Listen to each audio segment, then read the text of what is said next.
आज मुंबई मेट्रो 3 जो करीबन 33.5 किलोमीटर की 33.5 किलोमीटर की मेट्रो लाइन है, जो देश की अंडरग्राउंड मेट्रो की सबसे लंबी सिंगल लाइन है, उसका सेक्शन 2A इसका लोकार्पण अभी अभी हमने किया है।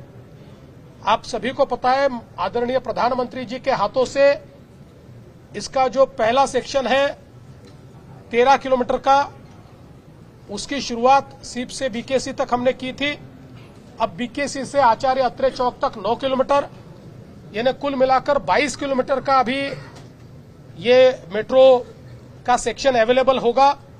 और अगस्त महीने में हम वापस प्रधानमंत्री जी को बुलाएंगे और यहां पर जो बचा हुआ पोर्शन है आचार्य अत्रे चौक से कफ परेड तक, उसको भी हम उसकी शुरुआत करेंगे। कुल 26 स्टेशंस इस लाइन पर है। ये लाइन एक इंजीनियरिंग मार्वल है। आप देख सकते हैं अभी जिस सेक्शन से हम लोग आए वो सेक्शन का टनल ये मीठी नदी के नीचे से निकला हुआ है, और आगे अगर हम लोग जाए तो जो गिरगांव या बाकी सारा वहां का इलाका है, इतने कंजेस्टेड इलाके में इतने सीमलेस स्टेशंस वहां पर तैयार किए गए हैं। और आप देख सकते हैं कि जो महत्वपूर्ण स्टेशंस है उनको मल्टीपल कनेक्टिविटी भी दी गई है। तो मुझे लगता है कि इसके कारण मुंबई के लोगों को इसका बहुत फायदा होगा। मुंबई की मेट्रो की राइडरशिप ये बड़े पैमाने पर बढ़ रही है। जिस प्रकार से एंड टू एंड कनेक्टिविटी हम देते जाएंगे वैसे राइडरशिप बढ़ती जाएगी। हमने पिछले समय ऐलान किया था कि मुंबई के लिए हम सिंगल टिकट सिंगल प्लेटफॉर्म तैयार करेंगे, यानी एक ही प्लेटफॉर्म पे सारे मोड ऑफ पब्लिक ट्रांसपोर्ट आएंगे और एक सिंगल टिकट पर आप उसमें ट्रैवल कर पाएंगे। उसकी पूरी शुरुआत हमने की है, उसके ट्रायल्स चल रहे हैं। ट्रायल्स सक्सेसफुल होने के बाद उसको कमर्शियली रोल आउट किया जाएगा। ऑल ट्रांसपोर्टेशन सिस्टम, मुंबई की सबअर्बन रेलवे, मुंबई की मेट्रो, मुंबई की मोनो, मुंबई की बस सिस्टम इसके ऊपर है। और ये केवल मुंबई तक सीमित नहीं रहेगा, पूरे एमएमआर रीजन में ये प्लेटफॉर्म फर्स्ट फेज मुंबई और सेकंड फेज में पूरा एमएमआर रीजन हम इसमें इंटीग्रेट करेंगे। इसके कारण जो प्रवासी है उनको एंड टू एंड सॉल्यूशन मिलेगा। इसके साथ साथ उनको ये भी सुविधा होगी कि वो अपना ट्रैवल प्लान कर पाएंगे। वो लोग अगर हमारे ऐप पर जाकर वो जहां खड़े हैं वहां से उनको जहां जाना है इसका एंट्री करेंगे तो उनको एक ट्रैवल प्लान मिलेगा जो उनको डिटरमिन करेगा कि वो कहां से कहां कैसे जा सकते हैं, कितने मीटर पर उनको बस अवेलेबल है, कितने मीटर पर मेट्रो अवेलेबल है, कहां उनको उतरना है, कहां से कहां जाना है। ऐसी एंड टू एंड कनेक्टिविटी उनको मिलेगी।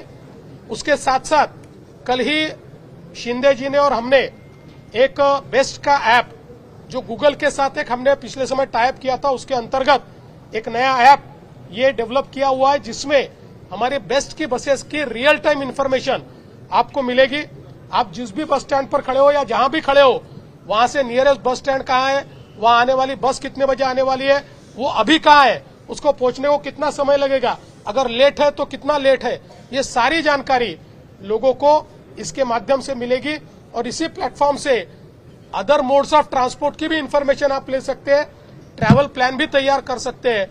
तो कुल मिलाकर हमारी सरकार मुंबई और एमएमआर के लोगों के लिए एक प्रकार से सीमलेस पब्लिक ट्रांसपोर्टेशन सिस्टम जो क्लीन फ्यूल पर चल रही है, क्लीन एनर्जी पर चल रही है, जो प्रदूषण रहित है, इस प्रकार के ट्रांसपोर्टेशन सिस्टम तैयार करने का काम कर रही है।